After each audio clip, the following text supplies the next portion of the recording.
Assalamualaikum warahmatullahi wabarakatuh.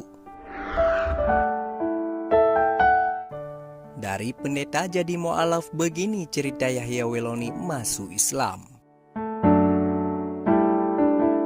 Namun sebelum lanjut, jangan lupa sukai video ini, komen, dan berlangganan agar bermanfaat untuk semua.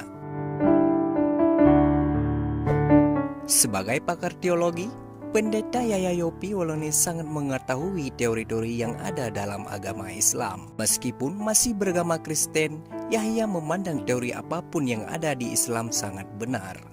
Islam pun mampu menceritakan peradaban dunia dari yang lalu sampai sekarang. Bahkan, agama Kristen diceritakan pula dalam Islam. Namun, menurut pria kelahiran Manado tahun 1970 ini, yang paling membuatnya tunduk patuh hingga memutuskan untuk masuk Islam. Pada Oktober 2006 adalah Islam menunjuk satu individu yang sangat tepat untuk menyebarkan ajarannya. Ada satu individu yang membuat saya tunduk dan patuh.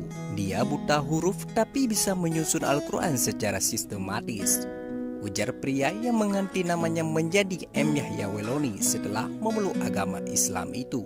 Menurut suami dari Luciana yang mengganti namanya menjadi Mumaina setelah memeluk Islam itu, dirinya masuk agama Islam karena dari sistematika teori Islam sudah benar. Sebagai akademisi, kata dia, dirinya pun berpikir orang yang sudah memiliki teori benar saja bisa salah, apalagi yang tidak memiliki teori yang benar. Jadi, saya mengakui Islam secara teori dan ritual, ujar Yahya. Saat berumur sekitar 14 tahun.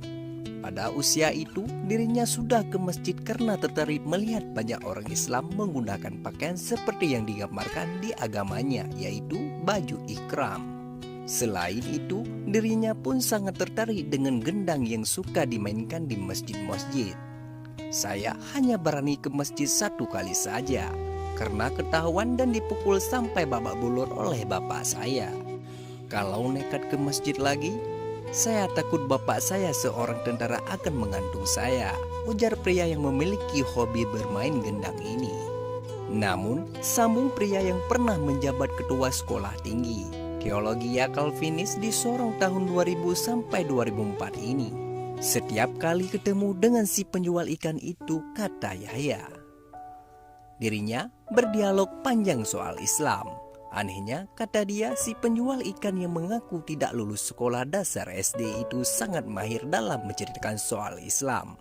Ia makin tertarik pada Islam. Sejak pertemuannya dengan si penjual ikan itulah, katanya, konflik internal keluarga Yahya dengan istrinya meruncing. Istrinya, Luciana, tetap ngotot untuk tidak memeluk Islam karena dipengaruhi oleh pendeta dan saudara-saudaranya. Ia tetap bertahan pada agamanya yang dianut sebelumnya. Jadi kita memutuskan untuk bercerai, katanya. Namun, sambung dia, tidak lama setelah itu, tepatnya 17 Ramadan 1427 Hijriah atau tanggal 10 Oktober sekitar pukul 23 waktu Indonesia Barat, ia bermimpi bertemu dengan seorang yang berpakaian serba putih, duduk di atas kursi. Perempuan yang pertama masuk tanpa hambatan apa-apa. Namun perempuan yang kedua tersangat api panas. Setelah sadar, seluruh badan saya mulai dari ujung kaki sampai kepala berkeringat. Saya seperti orang yang kena malaria. Saya sudah minum obat tapi tidak ada perubahan, tetap saja begitu, ujarnya. Setelah diceritakan ke istrinya, kata dia istrinya semakin tidak percaya dan ingin bercerai dengan Yahya.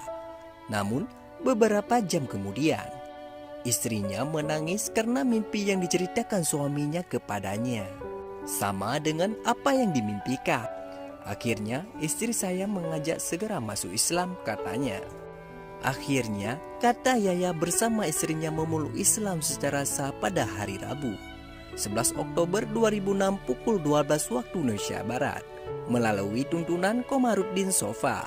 Hari itulah Yahya dan istrinya mengucapkan 2 kalimat syahadat. Kekuatan saya sekarang hanya sholat tahajud malam dan duha pukul 8 waktu Indonesia Barat, ujar mantan rektor UKI Papua ini.